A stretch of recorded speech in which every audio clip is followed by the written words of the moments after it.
सभापति महोदय, आपका समय समाप्त हो गया। आज बिहार विनियोग संख्या 2 विधेयक 2021 जो पेश किया गया है सरकार की ओर से, मैं उसका समर्थन करता हूं। प्लीज बैठिए सत्येंद्र जी। सभापति महोदय, बिहार विनियोग संख्या 2 विधेयक 2021 जो सरकार के द्वारा पेश किया गया है उसका मैं समर्थन करता हूं।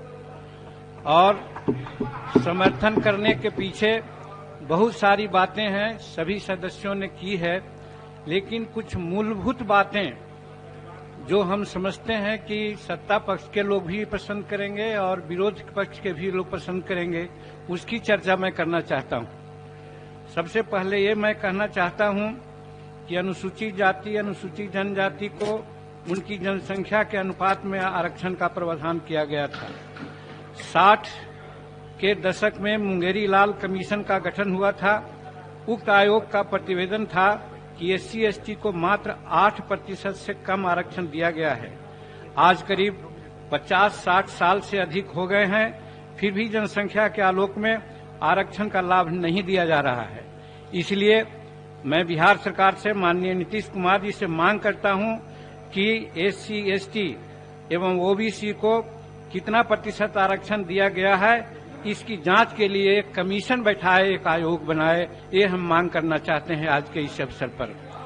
फिर उसके बाद महोदय, भूदान की जमीन, सीलिंग की जमीन और बिहार सरकार की जमीन को SC/ST के लिए दिया गया पर्चा प्रमाणक के रूप में, लेकिन दुर्भाग्यवश 80% वैसे लोग हैं जिनको उनके जमीन पर कोई कब्जा नहीं है। इसीलिए मैं मांग करता हूं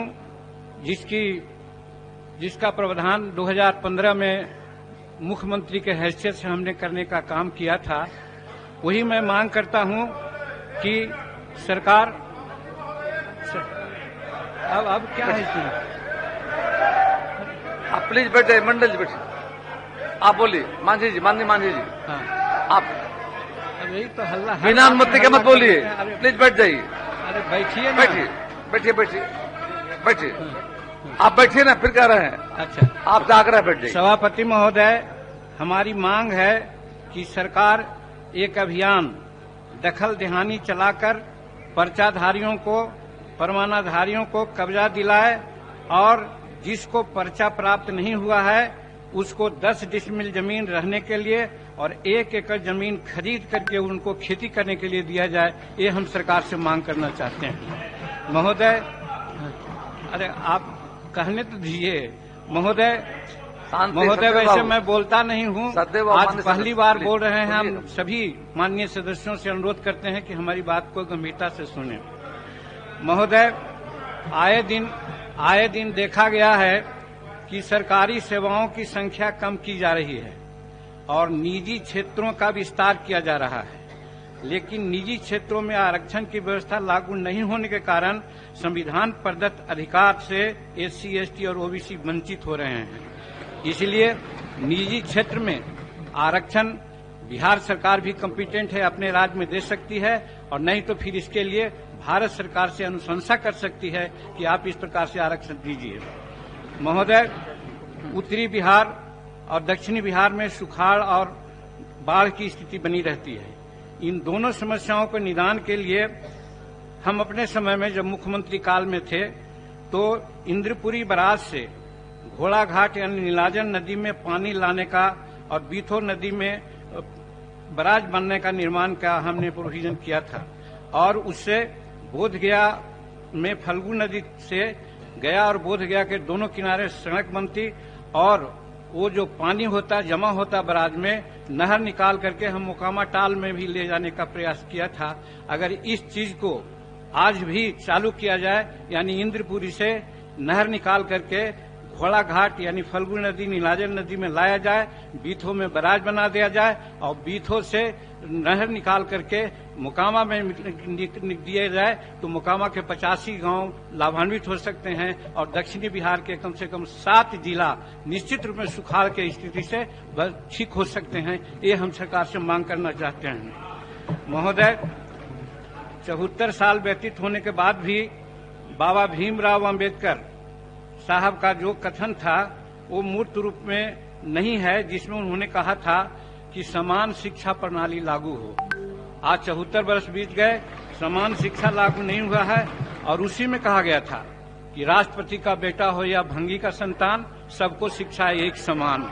लेकिन दुर्भाग्यवश अभी तक इसकी व्यवस्था नहीं हुई और इस कड़ी में आप भी जानते हैं महोदय कि इलाहाबाद हाईकोर्ट ने आज से 3 साल पहले कहा था कि सरकारी विद्यालयों में पढ़ाई ठीक नहीं होती है और खास करके गरीब के बच्चे किसी भी जात किसी भी धर्म के हैं वहां पढ़ते हैं। अगर उसकी पढ़ाई को ठीक करना है तो सरकार व्यवस्था करे कि चाहे न्यायाधीश हो, मुख्यमंत्री हो, एमएलए हो, ब्यूरोक्रेट हो, सबके बच्चे अनिवार्य रूप में सरकारी विद्यालय की। बिहार में दलित बेरोजगार नौजवानों को रोजगार के लिए डॉक्टर भीमराव अंबेडकर फाउंडेशन और दशरथ मांझी श्रम शोध संस्थान की स्थापना करने का हमने आदेश दिया था मुख्यमंत्री की हैसियत से। अगर ये दोनों कार्य करता तो आज हजारों लोगों को नियोजन का अवसर मिलता, जो आज तक नहीं हो रहा है। हम सरकार से प्रार्थना करना चाहते हैं कि इन दोनों संस्थाओं को जीवित करे ताकि आपसे आप आग्रह लोगों कृपया को बस 2 मिनट में कहा तो मैं बहुत ज्यादा मैं बोलता नहीं हूँ। और ये दोनों संस्थाएं अगर कार्यशील हो जाए तो हजारों लोगों को जो बेरोजगार हैं उनका नियोजन मिल सकता है, जिसके लिए बिहार सरकार ने बहुत अच्छी घोषणा की है कि हम 20 लाख को रोजगार देंगे, उसमें एक मदद मिलेगी। इसीलिए मैं यही कहना चाहूँ। दूसरी बात है कि आज जैसा कि कहा कि 20 लाख नौजवानों को रोजगार देंगे, कैसे दीजिएगा?